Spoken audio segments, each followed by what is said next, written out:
Greetings, ladies and gentle readers. I'm Dwyer, and I just finished Fire and Song Warformed Stormweaver, Book 2 by Bryce O'Connor. Now, I'm not gonna lie, I've been looking forward to the release of this book for a very, very long time. Ironprince Book 1 was easily, or rather, is easily one of my favorite fantasy slash science fiction books right now of any series currently going on. So I was really, really, really looking forward to this, and it dropped. I read it in a day and gave myself a little while to reflect on what I read so I can give you my honest opinion of this particular book that many, many people have been looking forward to. Because when we go back and look, we can see the first book is sitting pretty at almost 15,000 reviews, with, when we hover over, we see 0 one-star reviews, which is fantastic, and only a 1% two-star. So overall, people loved this, are really digging this series. That said, it does have very, very, very, very, very big shoes to fill, because the first book started off strong, just absolutely swinging hard, with one of the best openings I've encountered in almost any series I've read. Whether or not you like the plot, I mean, just like how it built. It built with you being in, to recap, it built being in the perspective of the main character as a child. It established the drive of the main character, like, really, really immediately. It established the perseverance of the main character really, really, really immediately. It gave us a look at the magic system. I want to say it's science fiction, but I mean, they're creating things out of nothing. It's magic, okay? It's magic with technology. So it establishes like the magic system in the world at large. And it did all of this in an entertaining way in one chapter. It's storytelling at its finest, which means this thing had enormous shoes to fill, and did it? That's a matter of some debate right now. Right off the bat, I will say I enjoyed it for reasons that we're going to go over heavily in the spoiler section. The book is fairly large in the fact that it is 1,049 pages, so it is quite lengthy indeed. For now, though, let's focus on the positives. If you liked the combat tournament stuff from the first one, a lot of that in this one, you're going to like that one too. If you like the interaction between the characters, because admittedly the characters did feel, another reason why it's so beloved, I guess, the characters did feel like different characters, and if you liked their various interactions, you're gonna like this one again. If you're gonna like a change of scenery, because maybe you don't want to just read about someone being in like the same building, essentially, for like another 1,000 pages. Let's see, there's 2 different switches in location. One in the very beginning and one in the middle for most of the rest of the book. So kind of takes the characters out of where they are. It's like, we're going to put them over in here, and there's like things there, and then we're going to put them over in here, and then there's things there. So it kind of switches it up. And the places that they put them into are, for the most part, I thought they were pretty believable. It didn't feel like something's lacking now that they're no longer in Galen's, or now they're no longer in Hogwarts, essentially, as I always refer to it.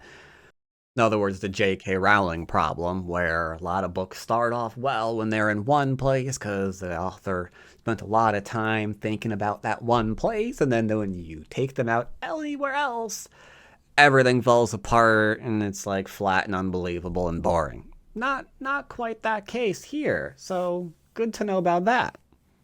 Characters do get stronger. There are some interesting plot twists that you couldn't really... one of them you saw coming, because there was a natural progression to it. One plot twist you might not see coming. You might not see coming. More on that in the spoiler section. So enjoyed that. Not everything is peachy keen hunky dory, always going right for the various characters in the book, so it doesn't kind of go into wish fulfillment, which if you've seen my reviews on this channel before, you know I absolutely detest that kind of thing. Unless it is done really, really, really well, I absolutely hate wish fulfillment. So cool there as well. So you have the fights, you got the character interaction, you got the characters generally growing, you've got change of scenery, you got some plot twists, you get a greater sense of like the overarching danger that's kind of slowly closing its grip on the universe at large. Because remember that this is like the what you see kind of like way out in the distance. You are reminded like, hey, there's war going on. Yeah, there's war. It's over there.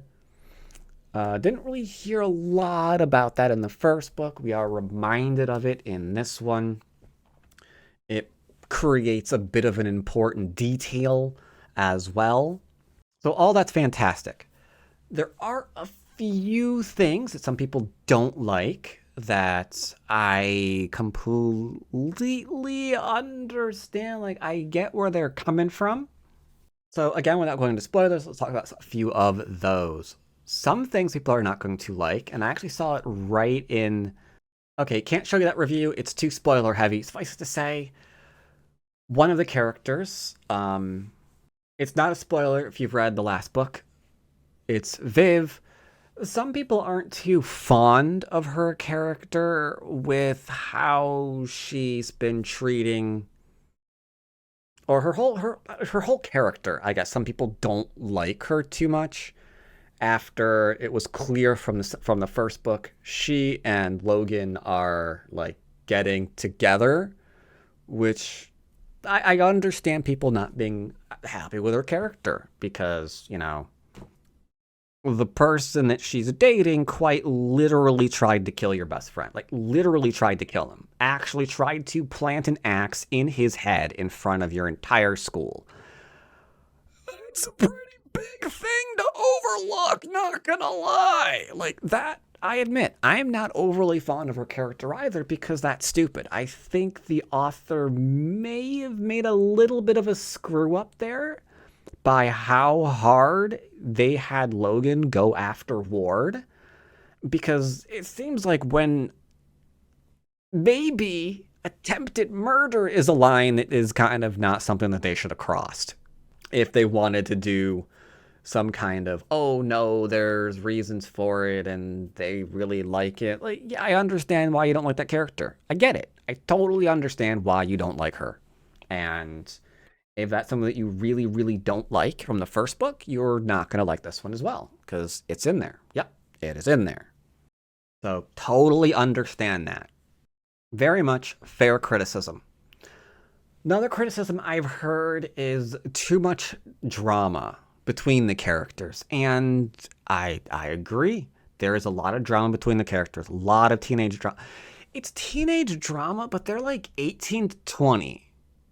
And I understand people do that 18 to 20 because it's a lot easier to talk about, you know, people who are 18 to 20 having relationships and whatnot, because it gets a little bit creepy if they're younger. So a lot of times they just yada yada. I'm like, yeah, characters are 18 and over. It's there. It's fine. It's okay. So I understand that. Great. But they do come off sometimes being a little bit younger with all of the drama going on. So if you do not like drama, you're going to have a problem with this book because it is drama heavy throughout a lot of it. Let's just say a lot of it. There's a lot of drama and trust and talking about the why that things happened in the previous book. Again, more in spoiler section. But that's a problem. It's going to be a problem. Another problem that I've heard with the book is it's too short in terms of sort of the time that goes past. Another fair assessment. There's some POV shifts between various characters, and if you're not interested in that, that's going to take away from your enjoyment of the book.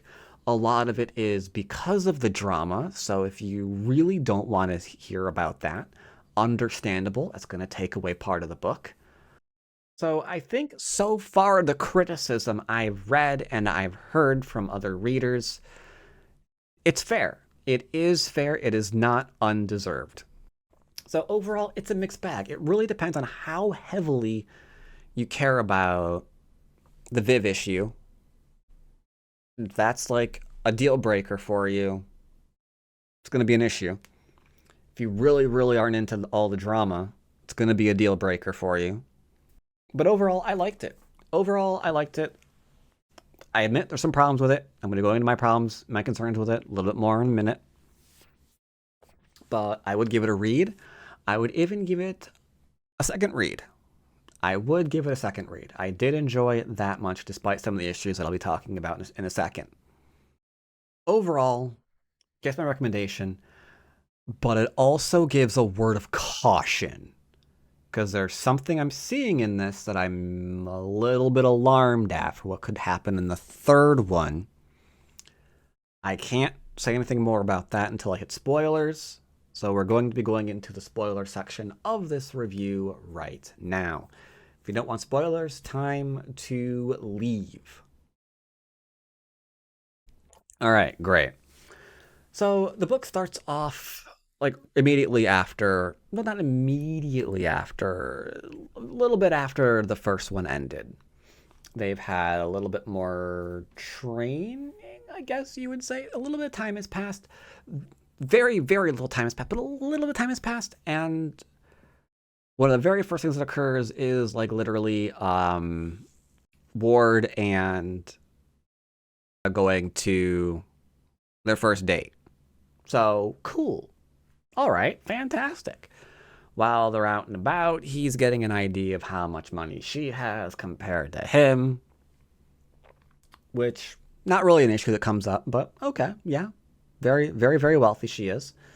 And so she's like getting like designer stuff, I suppose, and he has to go grudgingly shop at a thrift store, even though he doesn't even really want to do that. So cool, understandable. Little bit of a kerfuffle. Some people want to go and get with the attractive girl they see walking around at the mall and shoo away good old Ward. That doesn't go well.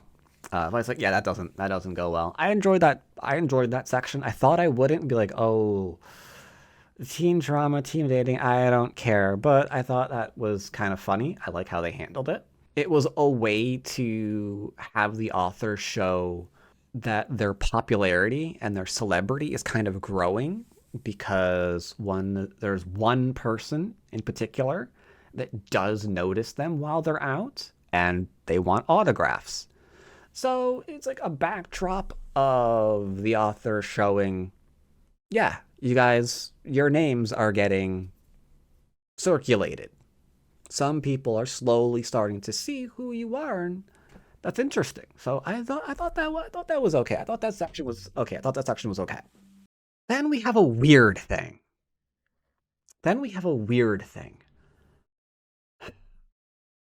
Ward gets a sponsorship. No, sorry. Ward gets an offer of a sponsorship from his family, which we got a hint of at the end of the first book.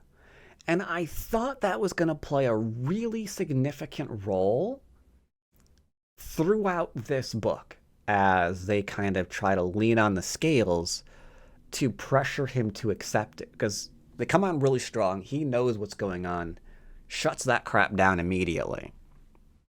The, not general, the colonel, the person who runs the Galen's Institute, also realizes that's weird. Something's going. They shouldn't be throwing this much money at you. Something's a little hokey. So it seemed like it was being set up to be like a major plot point, but we don't really see that again until like the end of the book. So I was kind of surprised about that. Maybe the author doesn't know what else to do with it or how to develop it, or they've got some other plan for it. I don't know. But I thought that was going to be a bigger thing than it was. So that was a bit of a head scratcher. That was a bit of a head scratcher. In that whole section, you've got the next big thing some people have a problem with, and that is Logan is part of their group. Logan, remember, is the person who did attempt to murder Ward. Like, literally wanted to kill him after one of their matches in book number 1. Now, the book, throughout the entire book, they lean really heavy as to, oh, that's because he's a little messed up in the head. No shit. He had his reasons. He's trying to do better. We should forgive him. It's not who he really is. Because they're trying to go on a redemption arc with him, right? He doesn't really ever earn that, though. He's more or less just kind of dragged along as they accept him. So that's a little weird. Like, if that's something you can actually point to in the book that goes, that was actually pretty good of good old Logan Grant for him to do. That was pretty good of him to do that. Yeah, good job. Maybe there is more to this character. Maybe he can change. Instead, it's just like, hey, it's fine. He's part of our team now. It's okay. Viv swears for him. It'll be fine. He promises not to try to murder you again. So I think that was a little unearned. I think that probably could have been fleshed out a little bit more, gone a different way. Or one of the events, Logan could have taken more of a role in specifically in order to show that there's a different side of him rather than just kind of taking out other people's say-so. So that's throughout the entire book. So while all that's going on, tournament rolls around. Of course, they're training like mad throughout all this, by the way. So yeah, tournament rolls around, off they go to the tournament. But everybody's starting to know the Iron Prince of Galen's, as well as the top user, his good old girlfriend, good old Laurent.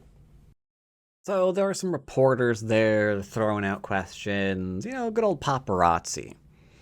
They gotta deal with that to and from various things. Not a big deal.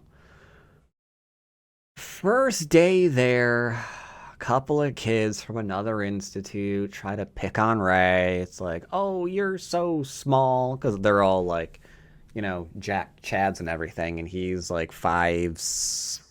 I think he's 5'7" at this point, so he's a bit smaller. He's not quite the spitting image that you would see here.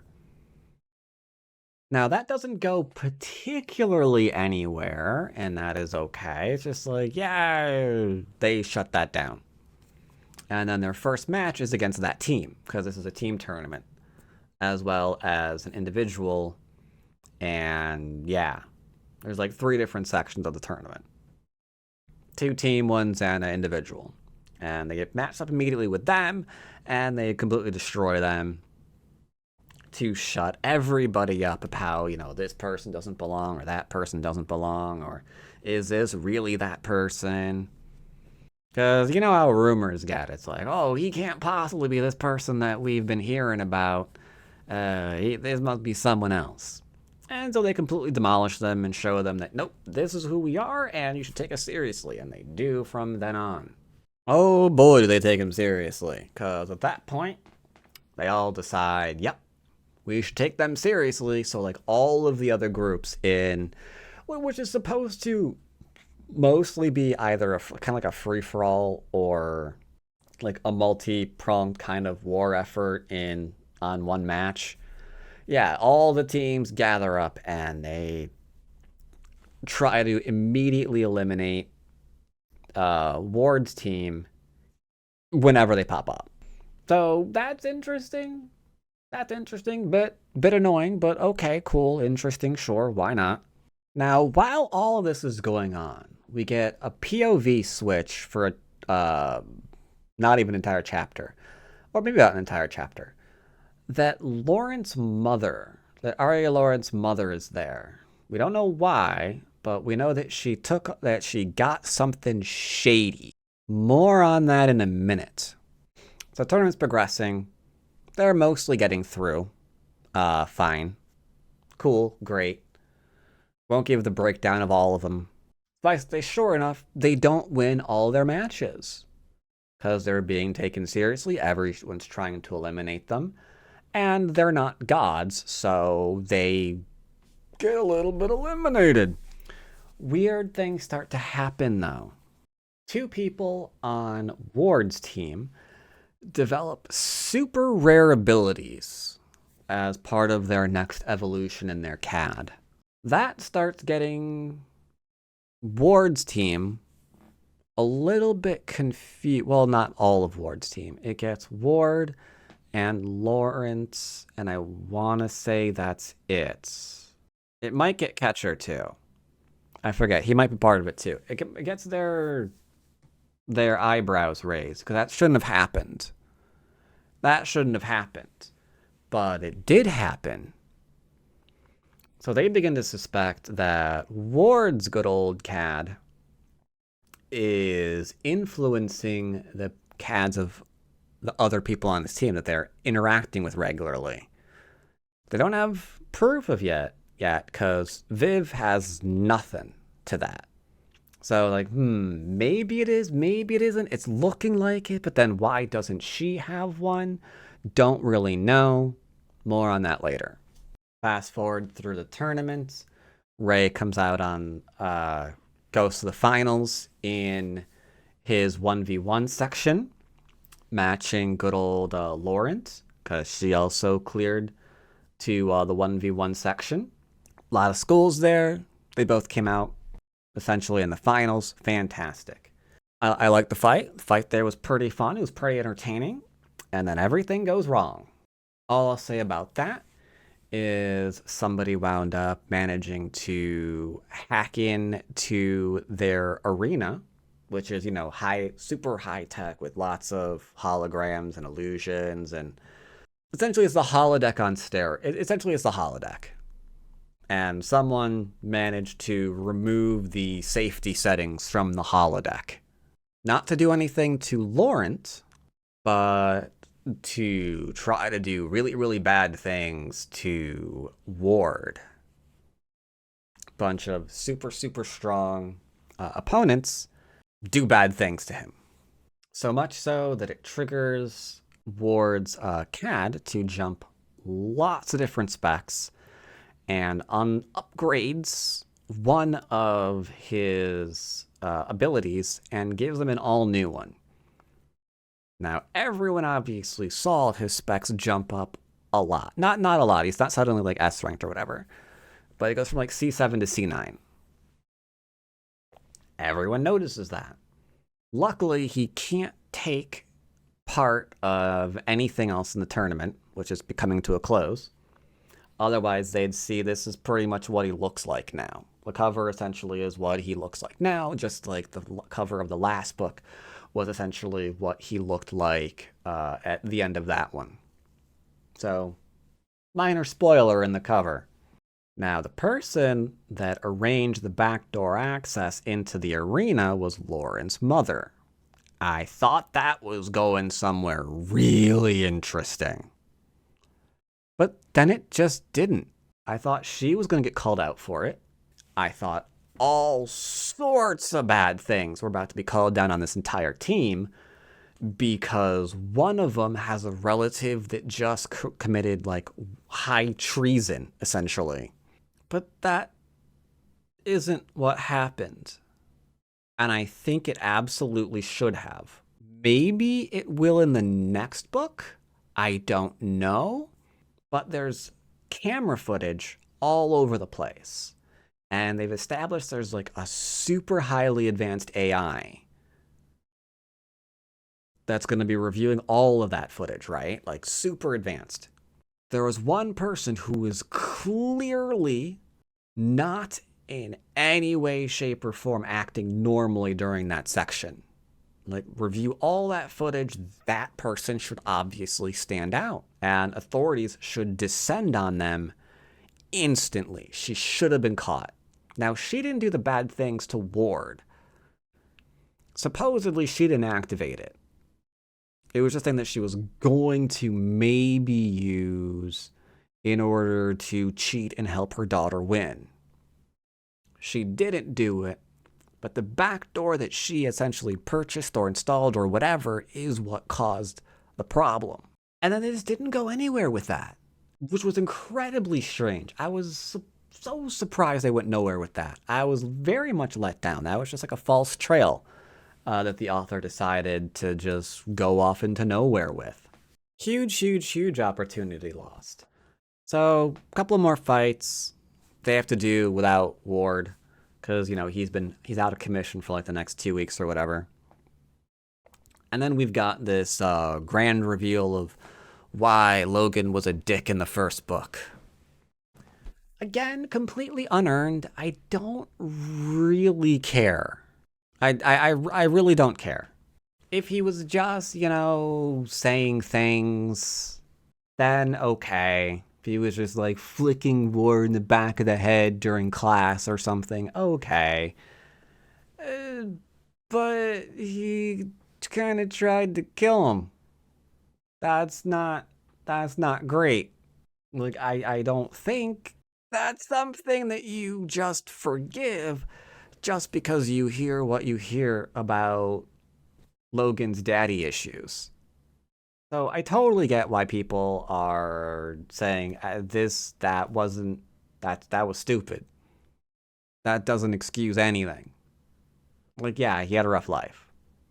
Really rough. He's all sorts of screwed up in the head. But that's also why you would wonder, how would he ever make it through assignment training? Because the mind that goes over all of this would have flagged all of that crap, one would assume. Be like, yeah, this guy is mentally unstable. If we give him stuff, he could flip out and do who knows what. So there's a bit of a plot hole there. And I honestly don't think the author knew what they were doing with Logan to explain it in the first book. I have a hunch it wasn't explained because he was still trying to figure out what he was going to do about it. And then when he decided, it seems to kind of be a little bit of a plot hole from what was been established in the first one, so I'm not entirely sure if I like that. And I don't think it also really makes sense as to why Viv would, like, you know, fall head over heels because she heard that sob story and suddenly excuse all of his behavior and him and his friend's behavior from the first book. It's just, yeah, it's weird. It's weird. I don't like it. It's unearned. I'm not really interested in Grant. I saw a couple of comments saying they hope the guy dies, and I totally get that too. So that brings us to the end of the book, where apparently Central is leaning on Galen's Institute to really push Ward, or they're going to remove him from the institution and put him somewhere he can be pushed even harder, because the war is not really going well, and they really want this guy hopefully to develop into some kind of monster that can help them in the war effort. And they want that as fast as they possibly can. So to do that, they put an immense amount of pressure on him, which has Ward having to accept a sponsorship he does not want to take because it's from his family, who essentially left him for dead when he was a kid. Well, it's actually a baby. So that came around full circle. Kind of interesting. Which brings me to the things that I'm concerned about the book. Obviously, you can see the direction it's going.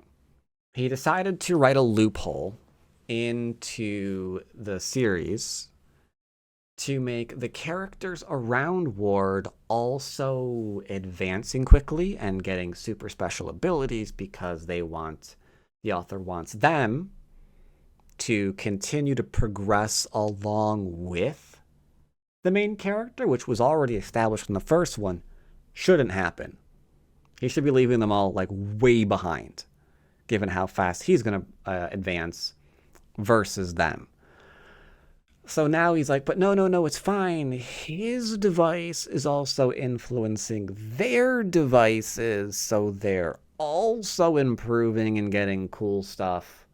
And I suppose that does make for a good read, because you've already got characters established. You don't have to establish anything new if Ward does have to suddenly leave and go elsewhere.